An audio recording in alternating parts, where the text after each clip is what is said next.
وہ لوگ جو اپنے رب سے ڈرتے ہیں بغیر دیکھے، کیونکہ رب کو ہم دیکھ لینا تو سب ڈریں گے، پھر سارے انسان کے بچے بولو بن جائیں، پھر تو مسئلہ ہی حل ہو جائے گا نا۔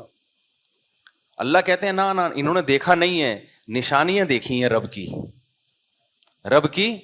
ملحد لوگ، ایتھیس لوگ بار بار کہتے ہیں اللہ ہے تو نظر کیوں نہیں آتا؟ او بھائی نشانی رکھی اس لیے جاتی ہے تاکہ نشانی دیکھ کے یقین کر لو۔ آپ جب روڈ پہ سفر کرتے ہیں تو نشانی ہوتی ہے اسپیڈ بریکر کی، یہ نشانی کیوں؟ کیونکہ آپ کو اسپیڈ بریکر نظر نہیں آ رہا، جب آئے گا تو پھر بریک لگانے کا ٹائم نہیں ہوگا۔ ابے کیا ہو گیا؟ خبردار آگے گہری کھائی ہے، کیوں لکھا ہوتا ہے؟ اس لیے کہ جب کھائی آئے گی نا تو پھر بریک کا موقع نہیں ہوگا، پھر تو کھائی ہوگی اور آپ ہوں گے۔ تو جب اللہ نظر آئے گا نا اس وقت اعمال کا ٹائم، اس وقت بریک کا ٹائم نہیں ہوگا کہ گناہوں سے بریک لگاؤ۔ گناہوں سے بریک لگانے کا ابھی ٹائم ہے، ابھی اللہ نظر نہیں آ رہا، لیکن اللہ کی نشانیاں نظر آ رہی ہیں، ایک ایک نشانی گواہی دے رہی ہے۔ وفی انفسکم، اللہ کہتے ہیں خود تمہارے اپنے اندر بہت سی نشانی ہے، کائنات کی وسعت ہے تو حضور کی بات۔ یہ دانت منہ میں کیوں لگے ہوئے ہیں؟ کہیں اور کیوں نہیں لگے ہوئے؟ یہ زبان بھی ادھر ہی کیوں ہے؟ یہ ناک ادھر کیوں لگا دی اللہ نے؟ ایک ایک چیز کی ایڈجسٹمنٹ ہے بھائی، بڑی تمیز سے ایڈجسٹمنٹ ہے۔ بندر بھی جو کہتے ہیں نا بندر سے بنے ہیں، خدا اگر بالفرض بندر سے بھی بنے ہیں نا تو بندر بھی خود سے نہیں بن سکتا۔ آپ بنا کے دکھا دو ایک بندر، اب تک بنایا کسی نے؟ الو تو بنا رہے ہیں الحمدللہ، یہ جو اس طرح کی باتیں کر رہے ہیں یہ الو بنا رہے ہیں، ہم لوگوں کو کوشش کر رہے ہیں بنانے کی۔ تو قرآن کہتا ہے ان الذین یخشون ربہم بالغیب، وہ لوگ جو اپنے رب سے بغیر دیکھے ڈرتے ہیں۔ ڈرنے کا معیار کیا ہے؟ اگر کانپتے ہیں بس، یہ مقصد نہیں ہے۔ بعض لوگ بہت ڈر رہے ہیں اللہ سے، رو رہے ہیں اور بہت خوف ہے، گناہ کر رہے ہیں پھر بھی، تو کیا فائدہ بھائی ایسے ڈرنے کا؟ ابا مجھے آپ سے ڈر بہت لگتا ہے، ابا کہتے ہیں بس ٹھیک ہے، میں بہت خوش ہوا تجھ سے سن کے نا، تجھے مجھ سے ڈر بہت لگتا ہے، تو اب میرا خیال ہے تو میری بات مانے گا۔ مانوں گا تو میں ابا کبھی بھی نہیں آپ کی بات۔ ابا کہے گا پھر الو کسی اور کو بنا جا کے۔ یار آج بھی بہت سے مسلمان بہت ڈر لگ رہا ہے ہمیں اللہ سے، آنکھوں سے آنسو بہ رہے ہیں، پھر برائی کر رہے ہو۔ یار اس سے بہتر وہ ہے کہ کچھ بھی آنکھوں سے نہ نکلتا، برائی سے تم رک جاتے۔ کتنی ساری برائیاں جن کو قرآن بیان کرتا ہے۔ الکاظمین الغیظ، اپنے بڑوں کے سامنے غصے کو پی لینا، کس کے خوف سے؟ اللہ کے خوف سے۔ یہ ساری اہم باتیں۔ ایک بات خوب اچھی طرح کھوپڑی میں بٹھا لو، وہ کدھر گیا؟ واسے کدھر ہے؟ تو ادھر کیوں بیٹھے ہوئے ہو بھائی؟ موبائل سے لگے ہوئے ہو بھائی؟ ادھر بیان چل رہا ہے، ادھر بیان میں بیٹھو یار۔ یہ دیکھو یہ مولویوں کے بچے جو بگڑتے ہیں نا، یہ تو ہمارا بھانجا ہے، اسی وجہ سے بگڑتے ہیں کہ وہ خود بات نہیں سن رہے ہوتے۔ سارے بچے نہیں بگڑتے، بہت سے مولویوں کے بچے بیٹھے ہوئے بھی ہیں یہاں پہ۔ گھر کی مرغی دال برابر ہوتی ہے نا، تو بیان سنا کرو پابندی سے، یہاں بیٹھ گئے۔ تو قرآن کیا کہتا ہے؟ ابھی میری دماغ سے بات ہی نکل گئی۔ اچھا میرے بھائی، خیر، ان الذین یخشون ربہم، وہ لوگ جو اپنے رب سے ڈرتے ہیں، بالغیب، بغیر دیکھے، لہم مغفرۃ واجر کبیر، اللہ کہتے ہیں ان کے لیے مغفرت بھی ہے اور بہت بڑا اجر بھی ہے۔ مغفرت کیا؟ ان سے اگر کوتاہی کبھی ہوگی بھی تو چونکہ ہمیں مانتے ہیں نا تو توبہ کریں، میں کیا کر دوں گا؟ معاف کر دوں گا۔ وَأَسِرُّوا قَوْلَكُمْ أَوِ اجْهَرُوا بِهِ، اے اللہ تو ہمارے اعمال کو کتنا جانتا ہے۔ اللہ کہتے ہیں تم چھپ کے بات کرو یا کھلی بات کرو، إِنَّهُ عَلِيمٌ بِذَاتِ الصُّدُورِ، وہ تمہارے سینوں کے بھیدوں کو بھی جانتا ہے۔ أَلَا يَعْلَمُ مَنْ خَلَقَ، کیا وہ جانے گا نہیں جس نے پیدا کیا ہے؟ کیا زبردست جملہ ہے یار۔ ہمارے حضرت یہ آیت پڑھ کے بڑے مزے سے یہ آیت پڑھا کرتے تھے، الا یعلم، کیا وہ نہیں جانے گا، من خلق، جس نے پیدا کیا ہے۔ دیکھو ماں باپ سے کوئی بندہ آ کے شکایت کرے نا بچے کی کہ آپ کا بچہ ایسا ہے، آپ کا بچہ ایسا ہے، ماں کہتی ہے بھائی ایسا نہیں ہے۔ وہ کہتے ہیں بھائی ہمیں پتا ہے ایسا ہے، ماں کہے گی تجھے پتا ہے جس نے پیدا کیا اس کو نہیں پتا ہے کیا؟ میری گودوں میں پلا ہے، میں نے دودھ پلایا، میرے گھر آتا ہے، میرے ہاتھ کی روٹیاں کھاتا ہے، تجھے پتا ہے مجھے نہیں پتا، کہتی ہے نا یہ۔ اللہ کا بھی بالکل یہی انداز ہے۔ اللہ کہتے ہیں الا یعلم من خلق، جس نے پیدا کیا ہے، کیا اس کو نہیں پتا ہوگا کہ تم کیا اور کیا کر رہے ہو؟ وہ پیدا کر کے بھول گیا ہے کیا؟ اس کو سب پتا ہے تمہارے بارے میں۔ وَهُوَ اللَّطِيفُ الْخَبِيرُ، وہ بہت باریک بین باخبر ہے. هُوَ الَّذِي جَعَلَ لَكُمُ الْأَرْضَ ذَلُولًا، اللہ وہ ذات ہے جس نے زمین کو تمہارے لیے ایک مسخر سواری بنا دیا ہے، ایسے کنٹرول دے دیا زمین پہ تمہارا. فَامْشُوا فِي مَنَاكِبِهَا، اس زمین کے کندھوں پہ بیٹھ کے سفر کرو. پھر یعنی زمین کو تشبیہ دی ہے سرکش بیل سے، اور وہ آپ کے فرما بردار بنا کے نا، کسی نے سرکش بیل یا گھوڑا ہو اور وہ قابو میں نہ آ رہا ہو تو کوئی سرکش گھوڑے کو قابو کر کے آپ کو بٹھا دے اور اس کی لگام پکڑا کے بول اب اس کے کندھوں پہ بیٹھ کے جہاں مرضی جانا ہے جا. تو یہ زمین جو ہے نا ایسے گھوم رہی ہے سورج کی بڑی سپیڈ کے ساتھ، اس کو کنٹرول کرنا ہمارے بس میں نہیں تھا. اللہ میاں نے پوری زمین اٹھا کے ہمارے تابع بنا کے بولا یہ تمہارا گفٹ ہے، ٹھیک ہے نا. اب اس پہ کیا کچھ نہیں کر رہا انسان. کھودنا شروع کیا تو کھودتا ہی چلا جا رہا ہے، کھودتا ہی چلا جا رہا ہے. ڈیزل نکال لیا، زمین کی گیس نکال لی، زمین کی ہوا نکال لی. گیس نکل گئی تو ہوا نکل گئی نا زمین کی. پھر سمندروں کو مسخر کر دیا، لوہا نکال رہا ہے، پیتل نکال رہا ہے، تانبا نکال رہا ہے، بحریہ ٹاؤن میں پلاٹ بنا رہا ہے، ادھر پروجیکٹ چل رہا ہے، ادھر ہواؤں میں تتلیوں کی طرح اڑتا پھر رہا ہے. تو یہ میرے بھائی اتنی کمزور زمین نہیں ہے کہ یہ ہماری فرما بردار بن جائے. تھوڑی سی ہل لے نا یوں کر کے، تھوڑی سی. دیکھو اسپیڈ والی گاڑی میں جب ہم جا رہے ہوتے ہیں ذرا سی بریک لگتی ہے تو شیشہ توڑ کے آگے. یہ زمین جتنی اسپیڈ سے گھوم رہی ہے نا، تھوڑی سی بریک لگ گئی نا تو ہم سب ایسے روئی کے گالوں کی طرح ہوا میں خلا میں بکھرے ہوئے ہوں گے. اور خلا میں پھر نہ الٹے ہوتے ہیں نہ سیدھے ہوتے ہیں، پتہ ہی نہیں چلے گا نیچا کدھر ہے اوپر کدھر ہے. تو ایسے اللہ نے اس کو ہمارے تابع بنا دیا. وَكُلُوا مِن رِزْقِهِ، اور اللہ نے ایک اور کام کیا کہ اسی کی یہ روزی بھی تمہیں دے گی. اس کے ذمے ہم نے ایک اور کام لگا دیا کہ تم اس کو مسخر کرو گے، اور رزق بھی کون دے گی؟ زمین. تم اس میں بیج ڈالو گے ایک آم، یہ کہے گی کوئی بات نہیں تھوڑا سا ٹھہرو، یہ ہزاروں آم، اس کا آؤٹ پٹ کیا ہوگا؟ ہزاروں آم. لے بھائی، آپ نے جیسے کسی کو گفٹ دیا نا، یار ایک آم دیا، اس نے جیب سے 6 آم نکال کے آپ کی خدمت میں پیش کر دی. زمین بھی ایسا ہی کرتی ہے. ایک دانہ آپ نے گندم کا ڈالا، زمین نے بوریوں کی بوریاں نکال کے آپ کی خدمت میں، ان کی کام ہی کھاد کا. ان سے پوچھو آپ، یہ کوئٹہ والے بیٹھے ہوئے، ان کا کام ہے کھاد کا. تو ایک دانہ ڈالا اور سینکڑوں دانے آپ کی خدمت اقدس میں پیش. تو رزق کون دے رہا ہے؟ یہ زمین دے رہی ہے. اور اس کو اس کام پہ کس نے لگا دیا؟ اللہ نے لگا دیا. تو اللہ کہتے ہیں اتنی بڑی زمین تابع بنا دی، یہ تو میں نے کیا ہے. آگے اللہ کہتے ہیں وَإِلَيْهِ النُّشُورُ، خوب سمجھ لو اسی زمین سے اٹھا کے اپنے سامنے تمہیں کھڑا بھی کر دوں گا میں. کیسے یار قرآن کی بلاغت دیکھو، کیونکہ دانے کا ذکر آیا نا کہ ایک آم سے ہزاروں آم پیدا ہو رہے ہیں. تو اللہ نے یہاں اشارہ دے دیا کہ جو خدا مٹی اور گارے کے ملاپ سے پورے درخت بنا کے آم پیدا کر سکتا ہے، وہ تمہیں دوبارہ پیدا کیوں نہیں کر سکتا؟ تم بار بار ہی کہتے ہو مٹی میں جا کے ختم، تو گٹلی بھی تو مٹی میں جا کے ختم ہوتی ہے.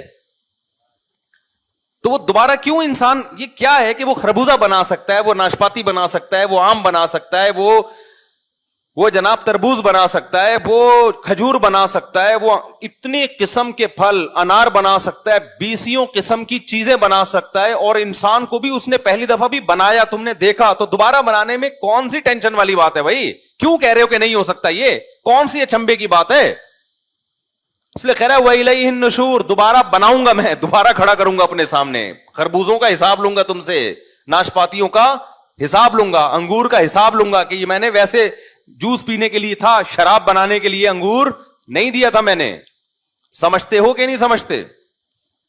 آگے قرآن کہہ رہا ہے أَأَمِنْتُم مَّن فِي السَّمَاءِ أَن يَخْسِفَ بِكُمُ الْأَرْضَ فَإِذَا هِيَ تَمُورُ. اللہ کہتے ہیں جس خدا نے اس زمین کو تمہارے لیے مسخر کر دیا، اس کو تمہارے کام میں لگا دیا، جو خدا آسمانوں میں ہے، تم بے خوف ہو گئے کہ وہ زمین کو ہلائے اور تمہیں زمین میں دھسا دے. وہ یہ بھی تو کر سکتا ہے. یعنی ان چیزوں کو تم نے اپنی طاقت سے کنٹرول میں کیا بھی نہیں ہے، اتنے کمزور ہو. اور غریب کو کہتے ہو بھی سے بے غیرت. کمزور اتنے ہو کہ یہ چیزیں تمہارے کنٹرول میں بھی نہیں ہیں، اور ہم نے تمہیں تمہارے تابع بنا کے ڈش میں تمہارے لیے پیش کر دیں، اور اس کے بعد اب بھی تمہارے کنٹرول میں نہیں ہے. ہم چاہیں تو ہلائیں، فَإِذَا هِيَ تَمُورُ، یہ ہلنا شروع ہو جائے، اور جہاں ہلی ہے وہاں حال جا کے دیکھو کیا ہوتا ہے. آیا تھا نا 2005 میں زلزلہ, کیا حال ہو گیا تھا. ابھی ترکی میں ہو کر آیا ہوں میں, پوری بستیاں الٹ گئی ہیں, تھوڑا سا ہلتی ہے زمین. تو اللہ فرماتے تم بے خوف ہو گئے اس خدا سے, جب تم گناہ کرتے ہو تمہیں ڈر نہیں لگتا کہ وہ ہلا بھی سکتا ہے اس زمین کو, تم بے خوف ہو گئے ہو. ام امنتم من فی السماء ان یرسل علیکم حاصبا فستعلمون کیف نذیر, وہ آسمان سے طوفان اور پتھروں کی بارش بھی برسا سکتا ہے. کتنے سیارے آوارہ گھوم رہے ہیں, پتہ ہے آپ کو خلا میں, سائنسدان ہی کہتے ہیں. بہت سے تو تمیز سے نا کسی ستارے کا حصہ بنے ہوئے, کچھ ایسے بھی ہیں کائنات میں بڑے بڑے پتھر, اور کائنات کا جو بڑا پتھر ہے وہ ہمارے والے جیسا پتھر نہیں ہوتا. جو خلاؤں میں جو پتھر گھوم رہے ہیں نا, ان کا ایک پتھر ہمارا پوری زمین کے برابر ہوگا. وہ کائنات کے لحاظ سے چھوٹا سا کنکر ہے جو کہیں ٹوٹ پھوٹ ہوئی تھی تو بچھڑ گیا تھا, لیکن وہ کنکر جو بہت معمولی سا کنکر ہے, اگر وہ اتفاق سے کہیں, جیسے ہم چل رہے ہوتے ہیں راستے میں اچانک پتھر آ گیا, بچوں کی گیند آ گئی, تو ایسا بہت آرام سے ہو سکتا ہے کہ کائنات میں گھومتا ہوا پتھر وہ رخ کہاں کرے, زمین کا. تو یہ جو سارے ہمارے خلائی مشن پہ ہم جو راکٹ شاکٹ بھیج رہے ہیں نا, ایک ٹکر ہوگی اور سب کے بقیے حصے بقیے برابر ہو جائیں گے.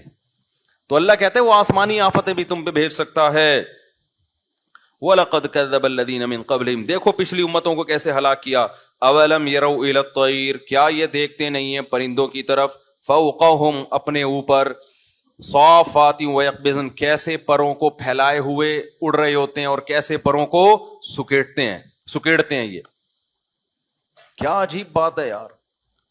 جہاز اڑتا ہے نا, دیکھو جہاز ایسے زوں زوں زوں زوں کر کے بھاگے گا ایک دم ہی اڑ جائے گا. ایسے نہیں ہو سکتا جہاز یوں جا رہا ہے, پھر تھوڑا سا ادھر کو ٹرن مارا, پھر بڑے آرام سے ہوا میں ہچکولے کھا رہا ہے, پھر اس کو ادھر نظر آئی کوئی مرغی کا چوزا, اچانک وہاں حملہ کیا اس نے. ہمارے یہاں تو یہی ہو رہا تھا, تبھی ہم نے جال لگا دیا اوپر, یہ چیلیں اڑ رہی ہیں نا. لیکن یہ پرندے کتنے مزے سے انجوائے کر رہے ہیں فضا میں, ان کو نہ رن وے چاہیے اڑنے کے لیے, کیا خیال ہے, وہیں سے یو ٹرن ہو جاتے ہیں. کیسے ان کے پروں کا سیٹ اپ ہے, کیسا نظام ہے, جب چاہیں اسپیڈ آہستہ کر لیں گے, جب چاہیں اسپیڈ بڑھا دیں گے. یہ جو بیلنس ہے یہ کیلکولیشن کے بغیر ہو سکتا ہے. جہازوں میں بڑے بڑے ماہر انجینئروں کی کیلکولیشن ہوتی ہے. جہاز کا پر ایسا نہیں ہوتا کہ کہیں سے بھی ٹین ڈبے والے سے کوئی پر لا کے لگا دیا اور جہاز زوں کر کے اڑ گیا. بہت زبردست کیلکولیشن ہوتی ہے, ویٹ کتنا ہے, اسپیڈ کتنی ہوگی, اس کے لحاظ سے پر کتنے بڑے ہونے چاہیے, اور پر کیسے کرو ہو, دم کیسی ہو اس کی, پوری ایک ایک چیز کی ملی میٹر میں کیلکولیشن ہوتی ہے. ویٹ کتنا ہوگا, پھر جا کے اس کو ہوا میں اڑایا جاتا ہے. اور یہ بھی صدیاں لگی ہیں انسان کو یہاں تک پہنچنے میں. اور کمال کی بات ہے کہ بنایا بھی پرندوں کو دیکھ کر ہے کہ یہ کیسے اڑتے ہیں. اب تک ویسا بن سکا نہیں ہے. بڑے بڑے تو بن گئے, اسپیڈ بھی بہت ہو گئی, لیکن وہ مینجمنٹ وہ اب تک آئی نہیں ہے ان کے اندر کے. پرندہ تو, اور پھر پرندے کا کوئی پائلٹ نہیں ہوتا. جو پرندہ ایک جہاز ہے نا, اس کا پائلٹ اسی جہاز کے اندر ہی ہے. یہ ڈرون ہے, ٹھیک ہے نا, ڈرون سے بھی آگے کی چیز ہے. یہ خود ہی جہاز بھی ہے, خود ہی اپنا, یعنی جہاز خود فیصلہ کر رہا ہے کہ میں نے اڑ کے جانا کہاں ہے, میں نے میری اسپیڈ کتنی ہوگی اور کہاں میں نے بیٹھنا ہے. بیسیوں قسم کے, ہزاروں کے. اور یہ مکھیوں کو دیکھو, یہ بھی تو ہوائی جہاز ہے نا, چھوٹی مکھی, یہ جو گندگی پہ بیٹھتی ہے, یا شہد کی مکھی, یہ بھی تو کیا ہے. ابے کیا ہو گیا, ہوائی جہاز ہے یا نہیں. آپ مکھی کے پروں کے بھن بھنانے کی آواز دیکھو, ایسے اتنی اسپیڈ سے اپنے پروں کو اوپر نیچے. یہ ہیلی کاپٹر ہے, پھر آگے جائے گی, پیچھے بھی آئے گی. اب تک میں نے نہیں دیکھا ہیلی کاپٹر آگے تو جا رہا ہو, پیچھے آتا ہوا نہیں دیکھا. آتے ہوں گے کچھ ایسے ہیں, یوٹیوب پہ پڑے ہوئے ہوں گے, لیکن مکھی یوں بھی جائے گی اور اسی اسپیڈ سے پیچھے بھی آئے گی. تبھی قرآن نے کہا لن یخلقوا ذبابا, تم ایک مکھی تو پیدا کر کے دکھاؤ. یہ جو گندگی پہ بیٹھنے والی مکھی ہے نا, یہ ہے ذباب. اللہ کہتے ہیں یہ تو پیدا کر کے دکھاؤ. اور پھر بتوں کے بارے میں تو اللہ نے اس سے بھی آگے کی بات کہہ دی کہ تمہارے پتھروں کے بت مکھی پیدا کرنے تو دور کی بات, تم جب ان بتوں کے سامنے مٹھائی رکھتے ہو کہ یہ کھائیں گے, بھگوان کے سامنے مٹھائی رکھی کہ بھگوان کھائیں گے, مکھی وہ مٹھائی کا تھوڑا سا ذرہ لے کے اڑ گئی, بھگوان اس مکھی سے مٹھائی نہیں چھڑا سکتا. وَإِن يَسْلُبْهُمُ الذُّبَابُ شَيْئًا لَّا يَسْتَنقِذُوهُ مِنْهُ, اگر ذباب مکھی اس بھگوان سے چوری کرے تو بھگوان یہ بھی نہیں کہہ سکتا یہ مکھی یہ مٹھائی میرے لیے رکھی تھی تیرے لیے. ہم تو بول دیتے ہیں بھائی مکھی آگے ہٹاؤ یار اس کو, یار یہ کیا مکھیاں بن آ رہی ہیں. بت خاموش بیٹھا رہتا ہے, وہ نہیں کر سکتا یہ. تو آگے چلتے ہیں, اللہ کہتے ہیں ان پرندوں کو دیکھو, ما یمسکہن الا الرحمن, رحمان کے سوا ان کو کسی نے نہیں تھاما ہوا ہے, یہ سارا رحمان کا بنایا ہوا نظام ہے. تو آگے قرآن میں یہ ساری اسی طرح کی باتیں ہیں. ایک آیت بس پڑھ لیتا ہوں میں جو سورہ ملک کی آخری آیت ہے, قل ارأیتم ان اصبح ماؤکم غورا. اللہ کہتے ہیں جو آسمان سے پانی ہم زمین میں اتارتے ہیں, اگر یہ اور نیچے چلا جائے, کیسا نظام ہے یار, زمین پانی نیچے کی طرف جاتا ہے نا, ایسا ہی ہے کہ نہیں ہے؟ تو اب یہ جو بارشیں برس رہی ہیں, پانی کو چاہیے نیچے جائے نیچے جائے, تو جاتا رہنا, لیکن ایک جگہ جا کے کیا ہوتا ہے, رک جاتا ہے. میں نے خود دیکھا ہے, کنواں کھودو آپ, پانی آئے گا, آتے آتے نیچے جاؤ گے نا, خشک مٹی آنا شروع ہو جائے گی. اللہ میاں نے اس پانی کو وہاں روک دیا تھا تاکہ انسانوں کے لیے اس تک پہنچنا مشکل نہ ہو. تہیں بنا دی ہیں, پانی سب سے زیادہ ضروری, لہذا وہ بہت زیادہ گہرائی میں نہیں ہوگا. پیٹرول ہمیشہ ضرورت نہیں تھی انسان کو, اب ضرورت ہے, آبادی بڑھ گئی ہے, تو اس تک پہنچنے کے لیے اللہ نے مشکلات رکھی ہیں بہت نیچے. اگر ایسا ہوتا کہ پانی پیٹرول کی جگہ ہوتا, پیٹرول پانی کی جگہ ہوتا, تو ہم لوگ سی این جی گیس پہ اپنے آپ کو سیٹ کرا چکے ہو تک. اب تک کیا خیال ہے, پیٹرول کی ٹینکیاں لگائی بھی ہوتی ہم نے کہ یار روٹی موٹی پراٹھے چھوڑ دو بھائی, پیٹرول پہ سیٹ ہو جاؤ. ظاہر ہے ایسے سیٹ ہونے میں ٹائم لگتا, بلکہ مر جاتے ہم, نسل ہی ختم ہو جاتی. اللہ نے کیا کیا, پانی آتا ہے, وہ بارش آتی ہے تو پانی ہوتا ہے. میرا بچہ جو ہے نا اس دن بیٹھا ہوا کہہ رہا ہے, چھوٹا بچہ بھی, بولنا بھی صحیح نہیں آتا اس دن بیٹھا ہوا کہہ رہا ہے جب بارش ہوتی ہے تو پانی آتا ہے, جب بارش بہت زیادہ ہوتی ہے تو پانی بہت زیادہ آتا ہے. وہ کیا نہیں, بلاول نے تو کہا تھا وہ لفظ, پوری ورڈنگ مجھے یاد نہیں ہے.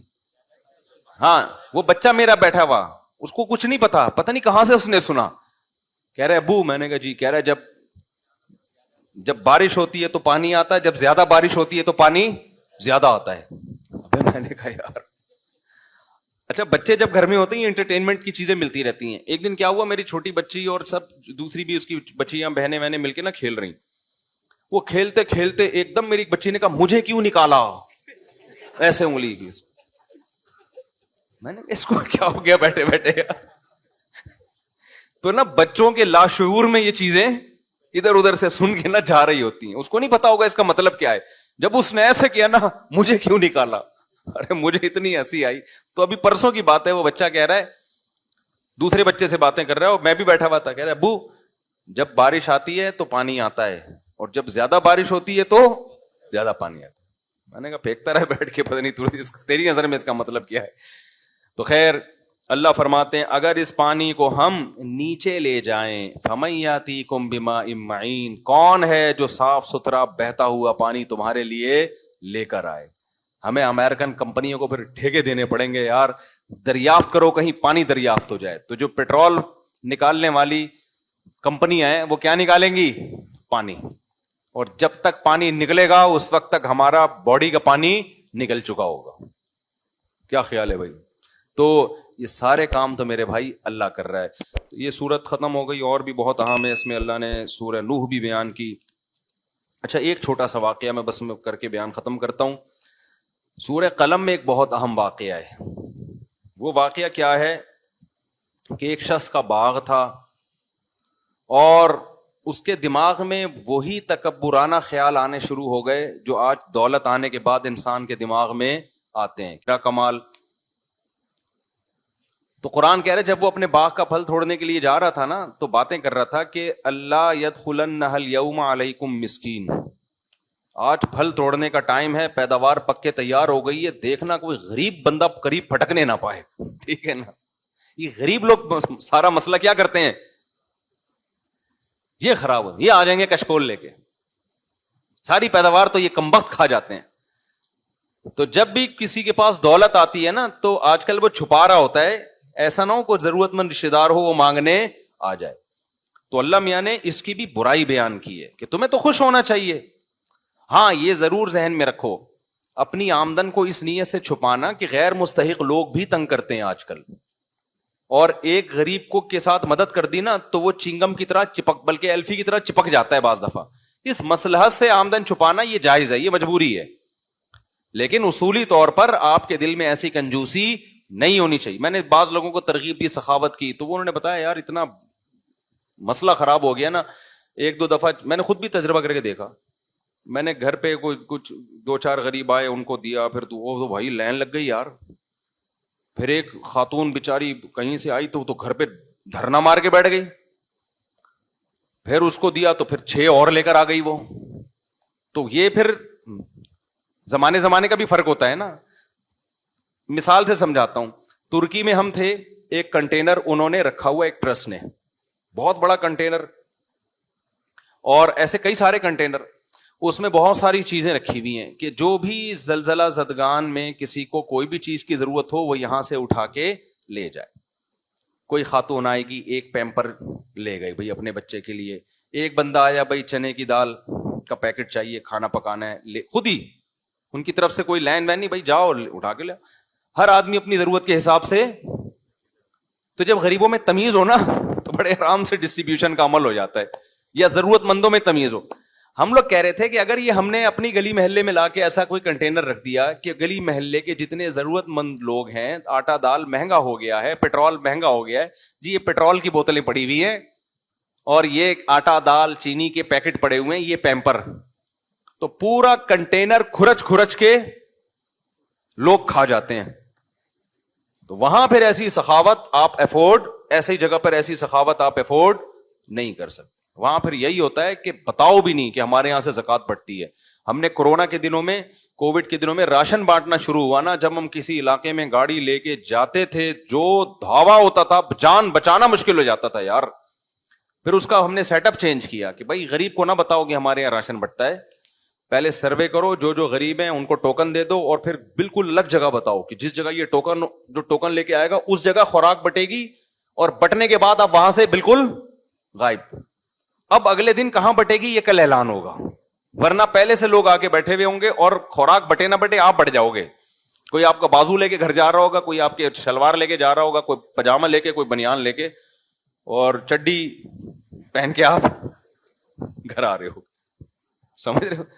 تو اس لیے کچھ چیزیں مصلحت ہوتی ہیں, لیکن اصولی طور پر جب اللہ آپ کو پیسہ دے تو دل بڑا رکھنا چاہیے, یار اللہ نے مجھے دیا ہے, تو اس وقت یہ جذبات آنے چاہیے انشاءاللہ اب میں اپنے رشتہ داروں میں غریبوں کی, مسکینوں کی اور لوگوں کی مدد کروں گا. یہ جذبہ ہونا چاہیے. اللہ تعالیٰ سمجھنے کے عمل کی توفیق عطا فرمائے.